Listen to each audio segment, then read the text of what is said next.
Thank you very much. Just format, we'll do Stuart, top table, he'll make some opening comments and then over to the floor. So, Stuart. Yeah, obviously welcome to the press conference. You've got the team. Really looking forward to the game. First QBE International of the autumn and for middle opponents in Australia. So really pleased with how the week's gone. We've had a great week here at Pennyhill and delighted to give Joe Tompkins his start. He's been excellent in training this week and I think his temperament, big game temperament, will shine through on the weekend. So delighted for him, also for Marlon Yard and Billy Vunipola. You know, whilst they got their first caps in Argentina, this is the first big test for them. So excited for them and also for the whole team, but looking forward to it. Stuart, can we just start off by talking about Lee Dixon? I know how you value continuity and loyalty. At this time, the guy's sparkling form seems to be the overriding factor. Why is this time the right time for Lee Dixon?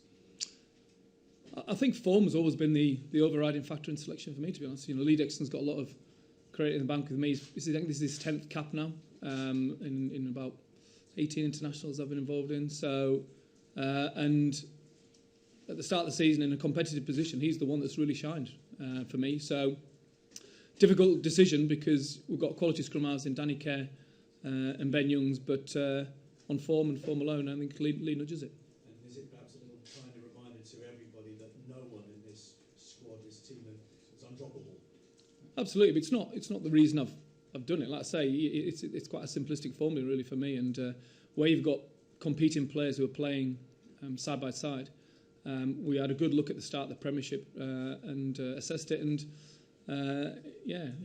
to be picked for this England team, you've got to be playing well, and I think the selections reflected that. You know, second row's probably a case in point. You know, it's hard to argue, irrespective of what the other people have done, what Courtney Laws and Joel Ludgbury are doing in the Premiership, and therefore they deserve the chance. You mentioned second row. Is it the first time we've been able to speak to you about Jeff Parley's concussion? Now, another Lion unavailable to you. It's 5 now. But how big a blow is it to lose Jeff Parley?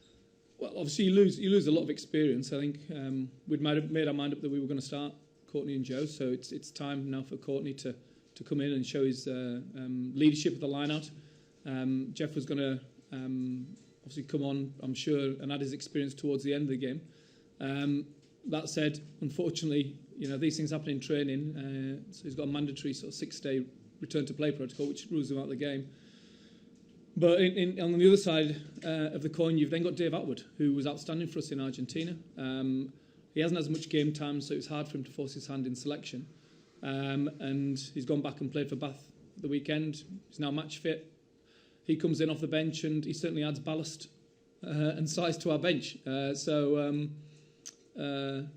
disappointing for Jeff, really. But you know, he'll be back and available next week. But great opportunity for Dave now. What do you make of the Australian team and Hallwell's demotion as well? Yeah, I mean, it's a strong team, whichever way you look at it. I think there's about 500 caps in it. They've been together for a long time. Since the Lions series, you know, yes, the coaching team's changed, but as a group, they've pretty much stayed together since that point, and it seems a long time ago in our memories.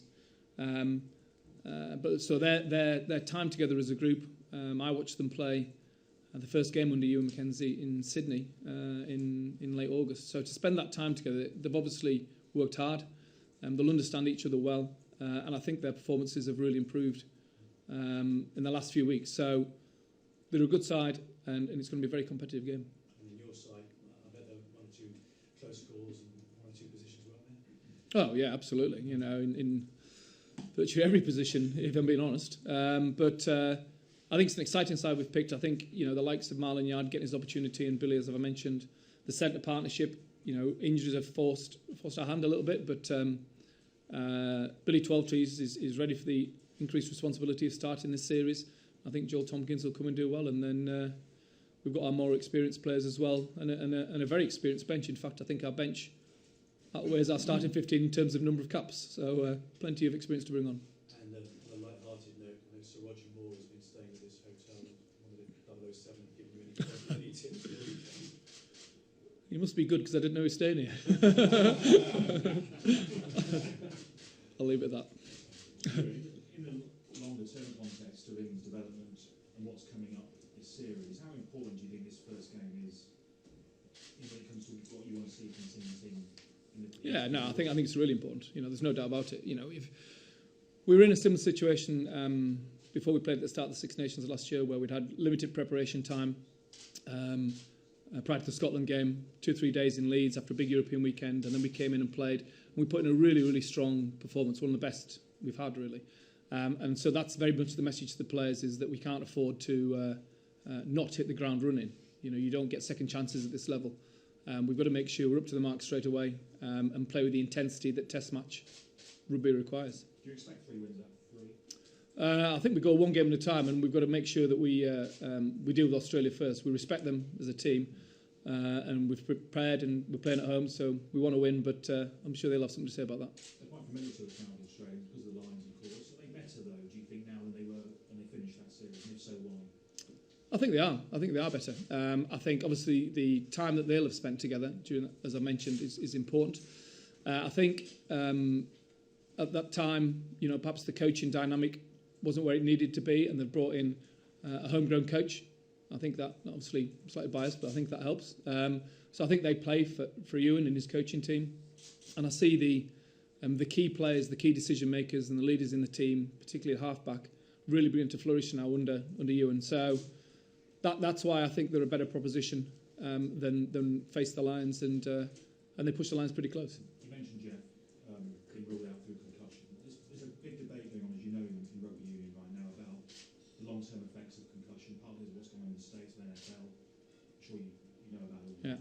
Recent research has suggested there may be links with problems later in life. What's your view about concussion? Does more need to be done? Is it something that worries you? How do you feel about it? I think we're taking it very seriously in the game now, and I think obviously this week has probably just shown that better than anything. A mild concussion suffered in training on Tuesday, and quite rightly, he's got to then serve a proper return to play process. And so I think rugby is doing a lot to help. I think the research is now obviously moving to show potential links, and I think rugby is moving along with that. So I like to think we always put player welfare first in rugby, and fully supportive of everything that everyone's doing from the pitch side to this situation where I've lost an experienced second row, but it's the right thing for player safety. Do you think sometimes coaches inevitably put pressure on medics to get a player back on the pitch? We've seen those cases with George Smith in the Lions, and obviously with Driscoll recently, where clearly concussed still, but they were back on the pitch. Because coaches want those medics to... Yeah, I mean, obviously from my point of view, when it happens, you sort of sat there and you're thinking, right, I'm going to have to change the dynamics of the bench, but the medic's decision's final, and you've got to abide by it, and rightly so, because they're there not for the team first, they're there for the player first, and that's the right way it should be. Just back onto the pitch, if we can, with Mike Brown getting a chance to start in his own sort of club position of fullback. Just talk me through what you're expecting there, and the balance of the back three now with that change. Well, I mean, that was another example. You talk about the scrum half position, the fullback position was equally competitive. And again, the same criteria applies. It's not that Alex Goode or Ben Foden haven't played well. Mike Brown has been exceptional, I think, and that's the reason why he's got the chance. So, obviously, Mike brings experience now of international rugby. He brings great form. He brings a left foot. He brings a great counter-attacking option, and he brings a competitiveness to the team that I think we need particularly with Marland in there, to help Marland through the game. But I'm equally delighted to have Ben Foden sat on the bench who can cover fullback, obviously, but also cover the wing, or Mike can cover the wing, whichever way we decide to go. So, pleased with our options at 15, that's for sure. And with this blend of a lot of exciting youth and the experience, I know the World Cup's still a couple of years away, but I guess you've got that increasingly in mind, but also thinking of today as well. It's always the challenge, isn't it? It's always the challenge to pick a team that's going to win in the here and now, because the importance of the results and the importance of winning. But also with one eye on the future. I think when I look at combinations like the second row combination and how hopefully that could mature over the next few months or games or years or however it is, then it's exciting really. But it counts for nothing come Saturday. It's all about winning on Saturday, and we've talked about that internally, and we know that's what's required. And just finally on that note, with it being a home World Cup, having Twickenham as such a key fortress, even stamping that authority out now is vital as well, isn't it? Yeah, it is, and we have had some fantastic games at Twickenham during my time. The crowd have certainly got behind us, and it's been a while since we played there. It was the Italy game in March, early March, I think. So really looking forward to getting back there, and the crowd will play a big part on Saturday, no doubt. After a year from losing to Australia there, does that still in your mind a little bit? Yes. Julie. Stuart, I was going to ask about Tom Wood, obviously in the running for the captaincy, but didn't get that. Still a key part of your team. How has he been in camp over the last few weeks, and how important a pillar is he going to be in the build-up to the World Cup? Well, I think in camp he's shown the confidence that that he's demonstrated in his performances for Northampton. He's been a standout player in a standout team, to be honest.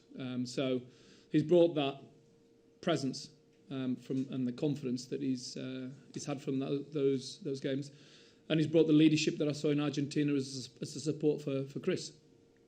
So, you know, right place, right time. You know, Tom's spoken up, but he's also a leader by his actions, and I think, you know, the Tom Wood we'll see on Saturday will be the one that we've seen in the Premiership so far, and you know, we're delighted to have him in the team. And the second one, slightly different though. You said at the series launch you're hoping to speak to Roy Hodgson, get him in the hotel. Has that happened? Are there any plans to do so over this series? No. That was slightly misinterpreted. I actually meant he was coming to. I think we were going to invite him to a game. There wasn't any plans for him to come into camp. Have you invited him to a game for this? He's been invited to a game, yeah, but I don't know if he's coming out. He's not come to this game. Okay. I don't think. Thank you very much. Thank you. Thank you. Thank you. Yeah, or Roger Moore. Yeah.